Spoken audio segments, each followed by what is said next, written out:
አይሆን አይነት መንገድ እየተረዳውና እኔንም በማይሆን አይነት መንገድ እያየኝ ስለሆነ ዛሬ ስለ ሁሉም ነገር መልስ እሰጣችኋለሁ ማለት ነው። ይሄን ቪዲዮ እስከመጨረሻው ካያችሁት የሁሉንም መልስ በደንብ ታገኛላችሁ ብዬ አስባለሁ። እንግዲህ ውድ ቤተሰብ በአንድ ትልቅ ዓላማ በአንድ ትልቅ ጉዳይ ነው የመጣሁት። እሱ ምንድነው? አሁን በመቼም በእነ አብርሃም በእነ ሩታ ብዙ ነገሮች ብለናል። ሰዎችም ሁሉም የየራሱን ሐሳብ የየራሱን አስተያየት እየሰጠ ነው። ስለዚህ አሁን እኔ አንድ ነገር ማድረግ ፈለኩኝ ማለት ነው በዚህ ጉዳይ ላይ። ያው በእነሱ ብዙ ጊዜ እስካሁን ረጅም ጊዜ ሰርተንበታልና አንድ ነገር ማድረግ ፈለኩኝ ማለት ነው። ውድ ቤተሰብ በጣም ብዙ ቻናሎች ላይ በጣም ብዙ እንትኖች ላይ ሲጨቃጨቁበት ሲሟገቱበት እርስ በርስ በቃ በሚገርም ሁኔታ ሲቧቀሱበት አይቻለሁና ሁሉም በየራሱ አመለካከት ይወስዷል። ስለዚህ እስኪ እናንተ በእነሱ እግር ብትሆኑ ምን ታደርጋላችሁ? እናንተ ብትሆኑ እርሶ ቢሆኑ ምን ያደርጋሉ የሚል አንድ ሐሳብ ይዤ መጥቻለሁ። ስለዚህ እናንተ ብትሆኑ አንተ ብትሆኑ ምን ታደርጋላችሁ? በአብርሃም ቦታ በሆናችሁ ብታደርጉ ምን ታደርጋላችሁ? በሄርሜላ ቦታ ብትሆኑ ምን ታደርጋላችሁ? ይሄን ሐሳብ ያመጣችልኝ ቀደም ብዬ እኔም እነሱ ጋር ስደውላት ነው መረጃ ተሰጠኝ የነበረች ልጅ ነበረችና እሷ ነች ይሄን ሐሳብ ይዛልኝ የመጣችውና እስኪ የተመልካቹን ለምን ሐሳብ እየተቀበልክ ለምን ይሄንንም የነሱንም ሐሳብ የተመልካቹንም ሐሳብ ለምንድን በላይቭ እኔ በላይቭ አለችኝ። እኔ ደግሞ ላይቭ ስለማልወድ ስለዚህ የእናንተን አመለካከት የእናንተን ሐሳብ በቀጥታ እንደወረደ አቀርበዋለሁ። እንዴንም አደርገው እናንተ መልእክት ታደርሱኛላችሁ።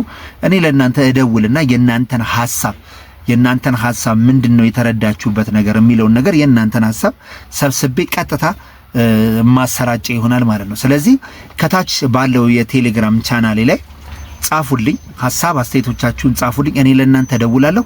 የእናንተን ሐሳብ ደግሞ እንደወረደ እሰማለሁ ማለት ነው። ስለዚህ አሁን ያለው አማራጭ ምንድነው? እናንተን ማሳተፉ በእነሱ ጉዳይ ላይ እንደዚህ አሁን እነሱ በጣም ከባድ ነገር ገጥሟቸዋል። ስለዚህ እናንተን ማሳተፉ ነው። ስለዚህ ዛሬ ያንን ሐሳብ ያመጣችሁን ቅድሚያ የለሷ ሰተን የሷን ሐሳብ ለምን አንሰማም የሚል ነገር አመጣሁኝ። ዛሬ የሷን ሐሳብ እንሰማለን። በመቀጠል ደግሞ እናንተ እኔ ሐሳብ አለኝ ትላላችሁ፣ እደውልላችሁና እናወራና ከዛ በኋላ የእናንተንም ሐሳብ ጠቃሚ የሆነውን ሐሳብ እናቀርባለን።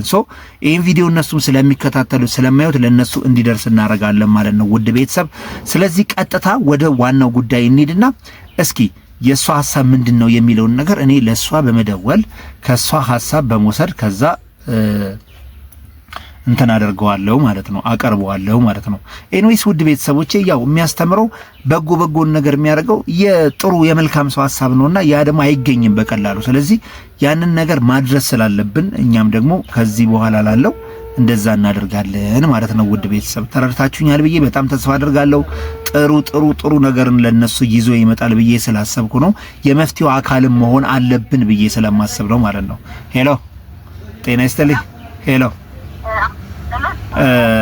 አዎ እንግዲህ ሐሳቡን ያው አንቺ አመጣሽው፣ እኔም ደግሞ ነገሩን እንግዲህ በደንብ አድርጌ አፍተልትዬ እንዴት ማድረግ አለብኝ የሚለውን ነገር ወደ መሬት አውርጄዋለሁ ማለት ነው። ታዲያ ምንድነው ያደረኩት? ቀዳሚ ያደረኩት እንግዲህ ያንቺን ሐሳብ ነው።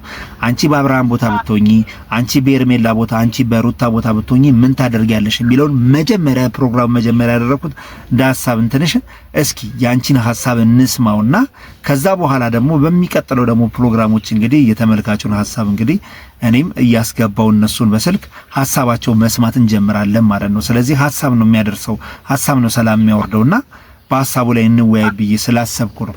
እስኪ አንቺ በሩታ ቦታ ብትሆኚ ምን ታደርጊያለሽ? ንገሪኝ እስኪ።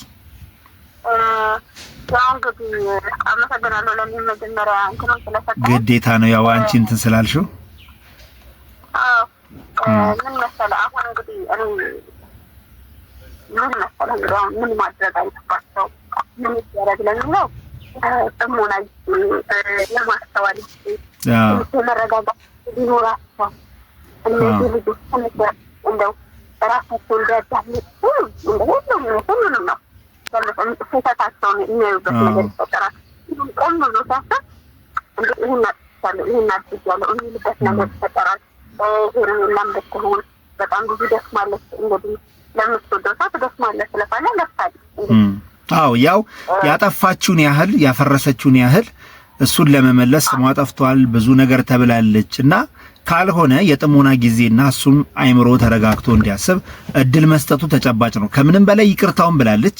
ይቅርታ ስላለች በቀጣይ ደግሞ ከምንም በላይ እድል መስጠቱና ላለው ነገር ሐሳብ ላይ መወያየቱ በኋላ ላይ ደግሞ ሲረጋጋ ነገሩን ግራና ቀኙን እንዲመለከት እድል መስጠቱ ጥሩ ነው ብዬ ነው የማስበው። እኔም ልክ ነሽ። እና ከዛ ደግሞ ምንድነው መሆን ያለበት በውሳኔው መስማማት መቻል አለበት። በተነጋግረው የማይሆን ከሆነ ትክክል ነሽ።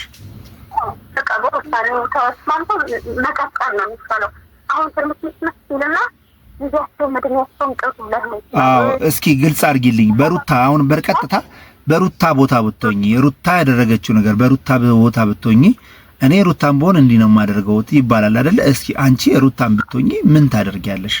በቀጥታ ያው ከባድ ነው በሰው ቦታ ሆኖ ማለት ያንን እንዳልኩ ትንሽ መረጋጋት ያርጉ።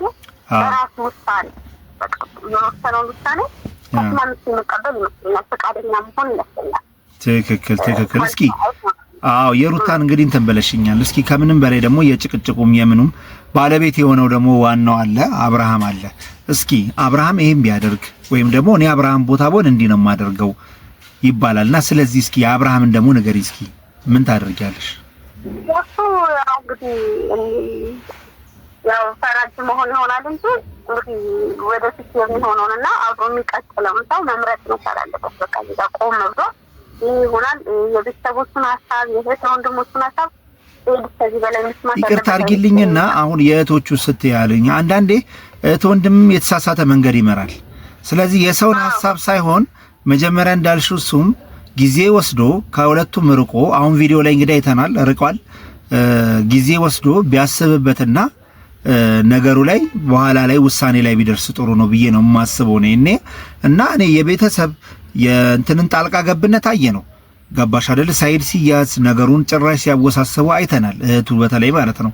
እና የቤተሰብ ጣልቃ ገብነቱን እውነት ለመናገር እኔ አልደግፈውም። አንቺ ከምን አንጻር ነው እንደዛ ልትይ የቻልሽው? እንግዲህ አይሳኮና በህቶች ውሳኔ የሚሄድበት አጋጣሚ ነበረው። የራሱ ውሳኔ ስለነፋው አልነበረም እና ብዙ ችግር ውስጥ እንኳን አንዱ እንደዚህ ድረስ የደረሰው በዛም ይመስለኛል የራሱ አቋም የለውም። ልክ ነሽ። እና እስኪ በሄርሜላስ ቦታ ብትሆኚ ምን ታደርጊያለሽ? አጠቃላይ እንትን ልበለውና እስኪ ሄርሜላን ብትሆኚ ምንድን ነው የምታረጊው? ሄርሜላ እንግዲህ እንዳልነው ነው በጣም ብዙ ስህተቶች ሰርታለች። በጣም ብዙ ተነቅፋለች። የምትወደው ሰው ብዙ ያለው ብላለች አድርጋለች። በቃ ቆም ብላ ነው በቃ ማሰብ ነው ያለባት ለራሷ ጊዜ መስጠት እንዴ ምን እያደረኩ ስለዚህ እንደ አጠቃላይ አንቺ ሁሉም ምን እያረኩ ነው የሚለውን ነገር ቆም ብለው ማሰብ ነው የሚጠበቅባቸው ነው የምትይው። ኤኒዌይስ የሄርሜላም ጉዳይ ያው በእንጥልጥል ከሚቀር የሄርሜላም ትክክል ነው። ዋጋ ከፍላለች ለአብርሃም ኦልሬዲ ቀለበት እስከማድረጉላ ደርሷል። ስለዚህ እሷም ትዳር አጋሪ ነው ብላ ነው የምታስበው፣ ያቺም እንደዛ ነው የምታስበውና ሄርሜላም አሁን አሳጣ ገባው እስከ መግባት ይልቅ ቁጭ ብላ እሷም የጥሞና ጊዜ ቢወስዱና ሁሉም ጊዜ ወስደው ቢያስቡበትና ነገሩ ላይ መደምደሚያ ቢቋጩበት ይሻላል የሚለውን ሐሳብ ነው እንግዲህ ያሰፈርሽኝ ማጠቃለያ ያሳርገው ነው። በጣም አመሰግናለሁ። ቴንኪው። እንግዲህ ከዚህ በኋላ እንግዲህ በደንብ እንድትከታተይ ለሰጠሽና ሐሳብና አስተያየት ደግሞ በጣም ማመሰግነው። እሺ እንግዲህ አውድት ቤተሰቦች ሰምታችኋል። ከዚህ በኋላ ይሄን ነገር ደግሞ በደንብ የሚሄድበት ይሆናል ማለት ነው። ምንድነው ሐሳብ ያደርሳል፣ ሐሳብ ያሻግራልና እስኪ እናንተ ብትሆኑ በእነሱ ቦታ ምን ታደርጋላችሁ የሚለውን ነገር አንስቻለሁ። እዚህ ጋር ቴሌግራሚ ላይ ባለው አድሬስ እንግዲህ ጻፉልኝ። እናንተ እዛ ላይ እንግዲህ በእንትን ባላችሁልኝ መሰረት እኔ ወደ እናንተ